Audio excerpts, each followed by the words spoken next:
नमस्कार दोस्तों, हम फिर से लेकर आ चुके हैं आप लोगों के लिए सुबह की सभी ताज़ा और बड़ी खबरें।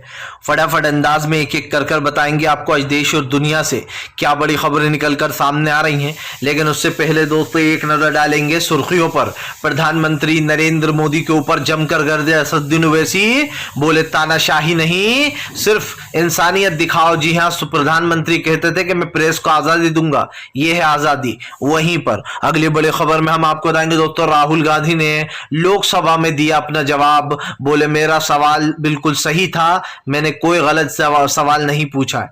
दरअसल राहुल गांधी को नोटिस भेजा गया था, उसका जवाब राहुल ने दे दिया है। वहीं पर अगली बड़ी खबर में हम आपको बताएंगे दोस्तों, दरअसल आपको बता दें मोदी सरकार के ऊपर जमकर गरजी ममता बनर्जी, बोले छापेमारियों से निष्पक्षता और न्यूज को खत्म करने की हो रही साजिश।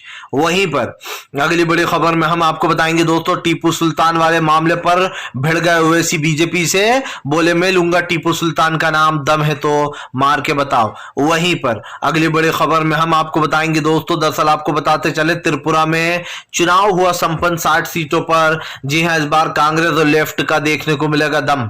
वहीं पर अगली बड़ी खबर में हम आपको बताएंगे दोस्तों, आपको बता दें असम के मुख्यमंत्री हेमंत विश्वकर्मा पर गुवाहाटी एचसी की बड़ी फटकार, बोले फिलहाल देश का नौजवान और युवा बर्बाद हो रहा है। इससे बताएंगे कैसे जो है दोस्तों पॉक्सी एक्ट को लेकर लगातार परेशान किया जा रहा है उन नाबालिग जोड़ों को जिन्होंने शादी की थी। वहीं पर अगली बड़ी खबर में हम आपको बताएंगे दोस्तों, बीबीसी सर्वे पर भड़के इमरान प्रतापगढ़ी, बोले फिलहाल रेड को रेड नहीं कह रहा है बीजेपी वाले, कह रहे हैं कि ये तो हम सर्वे कर रहे हैं। बताएंगे दोस्तों कैसे मोदी सरकार को अपनी डॉक्यूमेंट्री के बाद ही सर्वे याद आया। वहीं पर अगली बड़ी खबर में हम आपको बताएंगे दोस्तों, दरअसल आपको बताते चले कर्नाटक सरकार के ऊपर जमकर गरजी कांग्रेस, बोले फिलहाल मुस्लिम विरोधी सरकार। जी हां, इसके बारे में भी बताएंगे, घोटाला महाघोटालेबाज सरकार बताया है। वहीं पर अब्दुल नजीर को राज्यपाल बनाने के ऊपर फिर से एक बार खड़ा हुआ विवाद, बोले राज्यपाल नहीं बना सकते थे अब्दुल को। जी हां, अब्दुल नजीर को, इसके बारे में भी बताएंगे। तो सारी खबरें फटाफट अंदाज में देंगे, एक एक कर देंगे। फिलहाल खैर चलिए बढ़ते हैं सबसे पहली और सबसे बड़ी खबर की ओर। दरअसल दोस्तों आपको बता दें, असदुद्दीन ओवैसी का बीजेपी के ऊपर बड़ा हमला, बोले देश के लोकतंत्र को कुचलने की कोशिश की जा रही है बीबीसी पर छापे मारकर। आपको बताते चले ओवैसी का कहना है कि फिलहाल बीजेपी उन लोगों को बर्दाश्त नहीं कर सकती जो बीजेपी के खिलाफ जो है यहाँ पर सच बोलने का काम करता है। आपको बता दें ओवैसी ने कहा कि बीजेपी के नेता ये बीबीसी में लगे हैं और बीजेपी के नेता उधर कर्नाटक में कह रहा है कि अगर किसी ने टीपू सुल्तान का नाम लिया तो उसको मार डालेंगे, काट डालेंगे।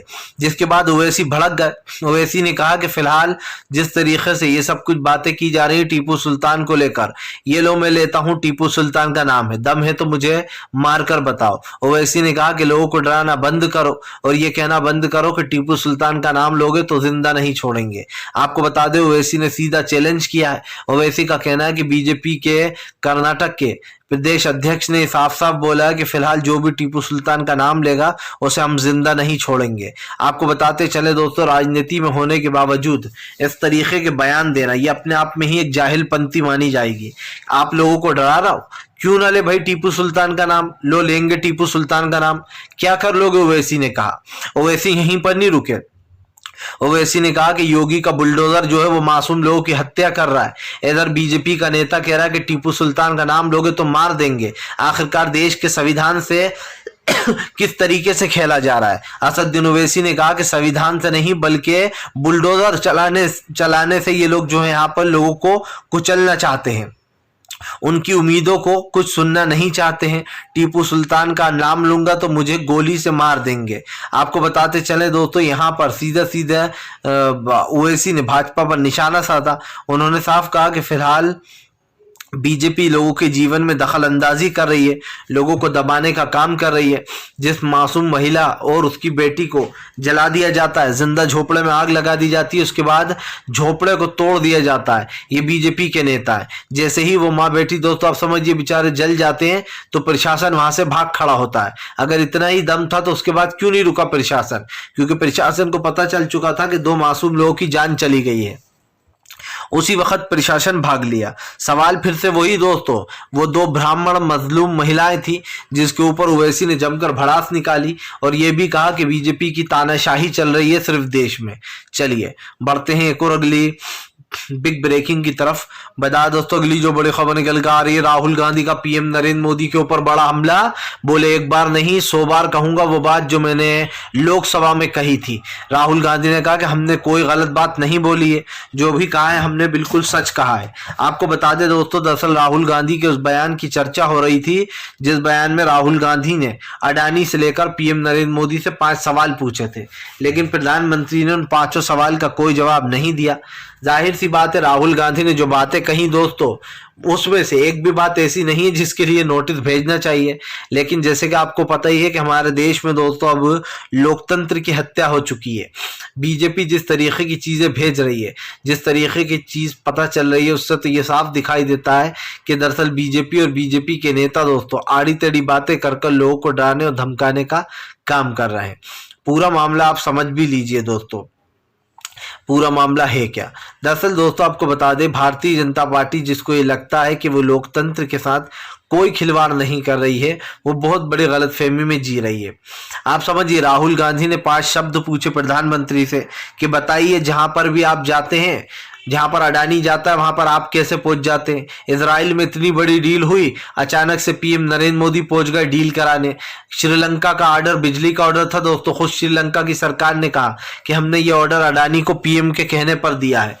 यही नहीं, जहां कहीं भी गौतम अडानी को दोस्तों बड़े प्रोजेक्ट मिलते थे उनके पीछे नरेंद्र मोदी का हाथ होता था। राहुल गांधी ने इन सब बातों को पूछा। जाहिर सी बात है ये सरकार सिर्फ पूंजीपतियों की सरकार है। अडानी और अंबानी दोस्तों इस सरकार को टेक ओवर कर चुके हैं। सिर्फ दिखावे के लिए पीएम नरेंद्र मोदी इस देश के पीएम हैं, लेकिन अडानी और अंबानी ने देश को पूरी तरीके से अपने कब्जे में जकड़ रखा है। मामला यह है कि अडानी तो बर्बाद हो गया, अब बारी अंबानी की है। लेकिन आप एक चीज समझ लीजिए कि इस चीज के ऊपर कहीं ना कहीं राहुल गांधी ने साफ कहा कि चाहे पार्लियामेंट हो, सड़क हो या फिर दोस्तों अन्य जगह, कहीं पर भी बीजेपी लोगों को इंसाफ की आवाज नहीं उठाने देती। और जब तक बीजेपी ऐसा करती रहेगी तब तक दोस्तों विपक्ष दबता डरता रहेगा। लेकिन विपक्ष ने भी ऐलान कर दिया है कि वो डरने वाला नहीं है, चाहे कितने ही बड़े मुद्दे हों, कोई बात क्यों ना हो, लेकिन इस बार हम पीछे हटने वाले नहीं हैं। चलिए बढ़ते हैं एक और अगली बिग ब्रेकिंग की तरफ। बता दोस्तों अगली जो बड़ी खबर निकल कर आ रही है, आपको बताते चले दोस्तों, बीबीसी की छापेमारी पर भड़की ममता बनर्जी, मोदी सरकार के खिलाफ लिख दिया लंबा चौड़ा लेख। दरअसल दोस्तों इससे पहले भी ममता बनर्जी ने मोदी सरकार पर कल हमला बोला था। आज फिर से एक बार ममता बनर्जी ने मोदी सरकार के ऊपर एक लंबा चौड़ा वो दिया है अपना इंटरव्यू, जिसमें उन्होंने जमकर भड़ास निकाली है। आपको बता दें ममता बनर्जी ने कुछ यूं बोला है, बीबीसी कार्यालय पर छापेमारी की निंदा करते हुए केंद्र सरकार अधिकांश मीडिया को नियंत्रित करना चाहती है। अगर मीडिया उनके खिलाफ कुछ भी कहता है, या दोस्तों आप समझिए, या अगर मीडिया उनके खिलाफ कुछ भी कहता है या फिर किसी भी की नौकरी चली जाती है, बीबीसी के दफ्तरों पर इस छापे का पुरजोर विरोध करती हूं। यह बहुत ही दुर्भाग्यपूर्ण है कि मुझे लगता है कि देश में कोई भी मीडिया नहीं बचेगा। केवल प्रेस की स्वतंत्रता को नियंत्रित करने की कोशिश की जा रही है। इससे देश में कोई मीडिया अपनी आवाज नहीं उठा सकता है। अगर वह अपनी आवाज उठाता है तो 24 घंटे में नौकरी खत्म कर देगा केंद्र सरकार। उनकी नियंत्रण शक्ति इसमें अब सिर्फ दोस्तों कोर्ट ही बचा है। उनका ममता बनर्जी का कहना है कि इसमें अब सिर्फ कोर्ट ही बचा है जो कुछ कर सकता है। अगर बीबीसी ने कुछ अवैध किया होता तो वह एक पत्र से इसके लिए पूछ सकते थे। मुझे नहीं लगता कि बीबीसी के सरकार के खिलाफ कुछ भी गलत किया है। ये विरुद्ध रूप से राजनीतिक है। प्रेस की स्वतंत्रता को छीनने की कोशिश की जा रही है। इनका दोहरा चरित्र सबके सामने आ गया है। मैं देख रही हूं कि वे हिटलर और स्कूलर से भी बढ़कर सिर्फ तानाशाही चला रहे हैं। मुझे लगता है कि हम जो लोग भी सत्ता में हैं कुछ कर सकते हैं, मुझे करना है, लेकिन मैं यह नहीं कर सकती हूँ क्योंकि मेरी कुछ सीमाएं हैं। संविधान का पालन कर रही हूँ, मैं जनता के जनादेश का पालन कर रही हूँ, लेकिन उनके जनादेश कहाँ हैं? जिन लोगों ने जनादेश की परवाह ना की है, केवल उनका जनादेश तानाशाही है। हिटलर से भी ज़्यादा और रेस्क्यू से भी ज़्यादा मीडिया और बीबीसी को भी मेरा पूरा समर्थन है। ये ममता बनर्जी ने इंटरव्यू दिया है जहां पर उन्होंने साफ बीजेपी की आलोचना की है। चलिए बढ़ते हैं एक और अगली बिग ब्रेकिंग की तरफ। बता दोस्तों अगली जो बड़ी खबर निकल कर आ रही है, हेमंत विश्वकर्मा को दोस्तों गुवाहाटी एचसी यानी कि गुवाहाटी हाई कोर्ट की फटकार। बोले फिलहाल युवा बर्बाद हो रहा है आपकी इस कार्रवाई से। दरअसल दोस्तों अब तक 3000 से ज्यादा गिरफ्तारियां हो चुकी हैं और मैटर आप सुनेंगे तो आप हंसने लगेंगे। मैटर है दोस्तों नाबालिग उम्र में शादी करना। मान लीजिए शादी की उम्र 18 साल होती है, अब बालिग माना जाता है 18 साल में लड़की को। ऐसे में दोस्तों 18 साल की उम्र में जिन लोगों ने भी लड़कियों से इससे कम उम्र में, जैसे कि मान लीजिए 17 साल में, 1 साल कम की उम्र में किसी ने अगर शादी कर ली है तो उन लोगों को गिरफ्तार किया जा रहा है। और गिरफ्तारी के निशाने पर मेन मुस्लिम ही है दोस्तों, वो मुस्लिम लोग ही हैं जिनको गिरफ्तार किया जा रहा है, सिर्फ सहारा लिया जा रहा है नाबालिग का। तो और अब तक 3000 गिरफ्तारियां हो चुकी हैं। अफसोस की बात यह है दोस्तों कि अगर आप समझिए उनके आदमी यानी कि जो हस्बैंड है जिनको उनको गिरफ्तार कर लिया जाएगा तो उन महिलाओं को क्या होगा जिन्होंने शादियां की हैं और जिनका पूरा दारोमदार उनके हस्बैंड पर है, वही घर का खर्चा चलाते हैं। तो इसको लेकर गुवाहाटी हाई कोर्ट ने हेमंत विश्वकर्मा की सरकार को फटकार लगाई है कि आप धीरे धीरे कर देश को बर्बाद कर रहे हैं, आप युवा के भविष्य को बर्बाद कर रहे हैं, आप इन लोगों को जेल में डालकर क्या साबित करना चाहते हैं। आप समझिए ये सिर्फ दोस्तों एक प्रोपेगेंडा है और ये प्रोपेगेंडा चला रही है हेमंत विश्वकर्मा की असम सरकार। आपको तो पता ही है मध्य प्रदेश में बागेश्वर धाम को छोड़ दिया गया है हिंदू मुसलमान हिंदू राष्ट्र बनाने का प्रोपेगेंडा चलाने के लिए, बीबीसी को दबाने के लिए। दूसरी तरफ बीबीसी पे छापे पड़ रहे हैं। तीसरी तरफ असम सरकार दोस्तों नाबालिगों में जिसने शादी की है उनको गिरफ्तार कर रही है। तो समझ में ये नहीं आता है कि हमारे देश में कानून से देश चलेगा या फिर सरकारों से देश चलेगा। क्योंकि भैया आप तो संविधान की धज्जियां उड़ा रहा हो, आपको लगता है कि बस मैं ही राजा हूं, जो मैं करूंगा वही सही है, इसके आगे कुछ सही नहीं हो सकता। और ये मैं दोस्तों इसलिए बोल रहा हूं कि प्रधानमंत्री खुद कहते थे कि प्रेस की स्वतंत्रता बहुत जरूरी है देश के लिए, लेकिन आज जब खुद प्रधानमंत्री बन गए तो पूरी प्रेस को ब्लॉक कर दिया है, किसी को कुछ बोलने नहीं दिया जाता है। और ये हमारे देश की सबसे बड़ी ये कह सकते हैं दोस्तों कि दुर्भाग्य है कि हमारे देश को एक ऐसा पीएम मिल गया दोस्तों जिसने देश को आगे बढ़ाने के बजाय और 100 साल पीछे धकेल दिया है। और यकीन मान लीजिए आप ये जो सारी बातें चल रही हैं इसका भी कोई मतलब है जरूर है। प्रधानमंत्री खुद भी जानते हैं कि फिलहाल देश में क्या चल रहा है। आप लोगों को बोलने नहीं दे रहा हो, आप लोगों को मुंह नहीं खोलने देते हो, अगर कोई कुछ बोलता है तो आप उस पर प्रतिबंध लगा देते हो। इन सारी तमाम चीज़ों के ऊपर सवाल उठ रहा है। आप नाबालिगों को गिरफ्तार ही करना है या फिर अगर कोई कानूनी दोस्तों आप समझिए प्रक्रिया करना है तो पहले आप लोगों को बुलाओ, लोगों से बातचीत करो कि इनको क्या सजा दी जा सकती है या फिर इन पर कुछ एक्शन लिया जा सकता है कि नहीं। क्योंकि दोस्तों जिनकी शादी हो गई अब उनकी तो हो गई, उन पे एक्शन लेने से मतलब क्या है। लेकिन असम सरकार अपना उल्लंघन कर रही है, सरकार कानून का भी दोस्तों खुद का भी, क्योंकि हमने अभी तक जो 3000 गिरफ्तारियां देखी हैं उसमें तमाम नाबालिग हैं दोस्तों जिनका बीजेपी ढिंढोरा पीटती फिर रही है। और इसी को लेकर अब हाई कोर्ट ने फटकार लगाई है कि तत्काल में इस चीज पर रोक लगाई जाए। चलिए बढ़ते हैं एक और अगली बिग ब्रेकिंग की तरफ। बता दोस्तों अगली जो बड़ी खबर निकल कर आ रही है आपको बताते चले दोस्तों, इमरान प्रतापगढ़ी का मोदी सरकार के ऊपर बड़ा हमला। बोले हमारे देश के प्रधानमंत्री 2013 में तो कुछ और ही कहते थे मीडिया के बारे में और अब जगह जगह रेडें पड़वाई जा रही हैं। ये लोकतंत्र पर सीधा हमला। आपको बता दें इमरान प्रतापगढ़ी ने मोदी सरकार पर हमला बोलते हुए कहा कि अगर आप रेड मार रहा हो तो साफ कहो कि रेड मार रहा है, ये क्यों लोगों को गलत फहमी दे रहा हो कि हम तो सर्वे कर रहे हैं। आप समझिए दोस्तों बीजेपी कह रही है कि हम तो सर्वे कर रहे हैं, इसको रेड ना बोली जाए। सबके मोबाइल जब्त कर लिए जाते हैं, लगातार 2 दिन से ये सर्वे चल रहा है दोस्तों। और बीबीसी पर यह आरोप लगाया जा रहा है कि भैया इनको विदेशी फंडिंग हो रही है। जाहिर सी बात है दोस्तों ये जो बीबीसी चलता है ये विदेशी फंडिंग यानी कि जो पैसा मिलता है लोगों के योगदान मिलता है उससे चलता है हिंदी बीबीसी न्यूज। अब जिन लोगों ने मोदी सरकार के खिलाफ डॉक्यूमेंट्री बनाई उन लोगों पर शिकंजा कसने की कोशिश की जा रही है। उन लोगों को तो ये पकड़ नहीं सकते हैं, क्योंकि जाहिर सी बात है वो अमेरिका का इतना बड़ा चैनल है। ऐसे में दोस्तों जब बाहर के चैनल पर कुछ ना किया जा सके तो जो उसका हिंदी वर्जन, जो इंडियन वर्जन है, भारत में उस पर ही छापेमारी चल रही है। आप महाराष्ट्र हो या दिल्ली, इन दोनों जगहों के ऑफिसों पर रेड मारी जा रही है। इसको लेकर इमरान प्रतापगढ़ी ने साफ कहा है कि ये रेड है, और मोदी सरकार तो इसमें भी फेल हो गई, क्योंकि वो ये भी नहीं कह रही कि हमने तो रेड पड़वाई है, वो तो अब इसमें भी बचने की कोशिश कर रही है कि भैया हम तो सर्वे कर रहा है। भाई ये कैसा सर्वे होता है कि आप लोगों के मोबाइल छीन लेते हो, उन मोबाइल्स को अपने पास रख लेते हो और कहते हो कि भैया जब तक ये छानबीन चलेगी आपके मोबाइल नहीं मिलेंगे। बंदे 2 दिन से परेशान हो रहा है दोस्तों, वहां के 2 दिन से नॉन स्टॉप चल रही है और मिलना इन्हें कुछ नहीं है। सब जानते हैं कि ये सिर्फ बदला है।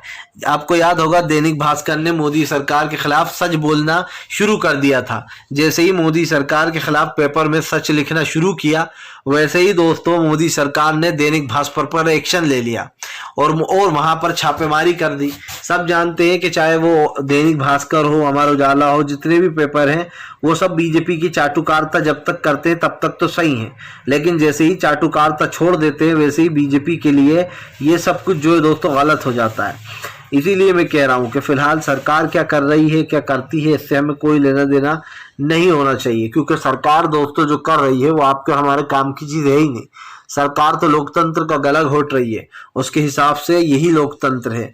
मैंने पहले भी कहा है दोस्तों और फिर कहूंगा कि इन सारे तत्वों पर आवाज रखी गई है, बताया गया है कि क्या हो रहा है, और देश में दोस्तों बीजेपी का दोहरा चरित्र जो है वो बार बार लोगों के सामने आ ही जाता है। लोग समझ ही जाते हैं कि आखिरकार इस देश के जो प्रधानमंत्री हैं दोस्तों वो क्या कह रहा है, वो क्यों क्या करना चाह रहा है। फिलहाल चलिए बढ़ते हैं एक और अगली बिग ब्रेकिंग की तरफ। बता दोस्तों अगली जो बड़ी खबर निकल कर आ रही है आपको बताते चले दोस्तों, प्रधानमंत्री नरेंद्र मोदी के ऊपर दोस्तों आपको बता दें जमकर गरजे। जी हाँ, असदुद्दीन ओवैसी बोले फिलहाल अब्दुल नजीर को राज्यपाल बनाना बेहद गलत। जी हाँ, 2 महीने की रिटायरमेंट के अंदर बनाया गया था, अब्दुल नजीर को राज्यपाल बनाया गया। आपको बताते चले दोस्तों अब्दुल नजीर का एक इतिहास है, वो पिछड़ा जो उनका जो भी पास्ट है दोस्तों उसमें वो बीजेपी के बहुत बड़े पक्षकार रहे हैं। उन्होंने अयोध्या मामले में एक ऐसे अल्पसंख्यक जज थे दोस्तों जिन्होंने बाबरी मस्जिद पर फैसला ना देते हुए अयोध्या राम मंदिर के हक में फैसला दिया था, और ये उन्होंने इसलिए नहीं किया था दोस्तों कि उनको लगा था कि ये सही है, ये उन्होंने इसलिए किया था क्योंकि मोदी सरकार को खुश करना था। जैसे कि आप ले लीजिए आजकल वो एक सिंगर नहीं था, वो काफी अच्छा हट्टा कट्टा हुआ करता था, अदनान समी। अदनान समी भी एक बहुत बड़ा चाटुकार है दोस्तों, आपको तो पता ही होगा। आजकल वो चाटुकारिता कर रहा है, मीडिया में जवाब दे ही दे रहा है। दरअसल अदनान सामी को दोस्तों भारत सरकार ने भारत की नागरिकता दे दी थी। अब भाई इसका कर्ज तो अदनान को चुकाना ही था, तो अदनान सामी ने दोस्तों क्या करा कि जो एनडीटीवी के पत्रकार निधि जिन्होंने अभी हाल ही में एनडीटीवी को छोड़ा था, उन्होंने बीबीसी पर पढ़े छापों को लेकर एक ट्वीट किया। उस ट्वीट में उन्होंने सरकार की आलोचना कर दी। फिर क्या था, अदनान समी ने कहा कि खुलकर बोलिए, आप किसके बारे में बात कर रही हैं। भाई अदनान समी कह रहे हैं कि खुलकर बताइए किसके बारे में बात कर रही हैं, ब्रिटिश के बारे में। देखिए दोस्तों क्या है कि अदनान समी को जब से भारत सरकार ने भारत की नागरिकता दी है, ये चाटुकार बन गया बीजेपी का, और बीजेपी की इस लिस्ट में बहुत सारे नाम हैं। लेकिन अदनान समी ने जब ये सवाल पूछा तो लोग समी के ऊपर हमलावर हो गए। कुछ लोगों ने कहा कि तू पाकिस्तान का ही जब नहीं हो पाया तो भारत का क्या होगा। तो कुछ लोगों ने लिखा कम से कम तू किसी एक का होकर तो रहता। ये वही बीबीसी है जिसके बारे में तूने कहा था कि इस बीबीसी की वजह से मैं बना हूं, लोगों ने मुझे पहचाना है। इस बीबीसी का मैं धन्यवाद करता हूं, इसे कभी नहीं भूलूंगा। आज बीबीसी पर ही आवाज उठा रहा है। तो एक व्यक्ति लिखता है तू उस गुब्बारे की तरह, पाकिस्तान का वो गुब्बारा है जिसको हमने भारत में रखकर गलती कर दी, तेरी सारी हवा निकाल देनी चाहिए थी, और तमाम तरीके के कमेंट करेगा। तो दोस्तों मतलब यही है कि चाहे वो रोहित शेट्टी हो, चाहे वो अदनान समी हो, चाहे वो अजय देवगन हो, अक्षय कुमार हो, या अमिताभ बच्चन हो, या अनुपम खेर हो, ये सब लोग बीजेपी के चाटुकार हैं। लेकिन क्या ये सच में उनके साथ ही है? नहीं, ये डर के कारण उनके साथ है, क्योंकि अगर साथ नहीं दिया तो छापे पड़ जाएंगे, भारत की नागरिकता चली जाएगी कुछ लोगों की। इसीलिए ये बेचारे ना चाहते हुए भी साथ देते हैं। लेकिन हो कुछ भी है तो चाटुकारी। फिलहाल वीडियो अच्छा लगे तो लाइक करें, चैनल को जरूर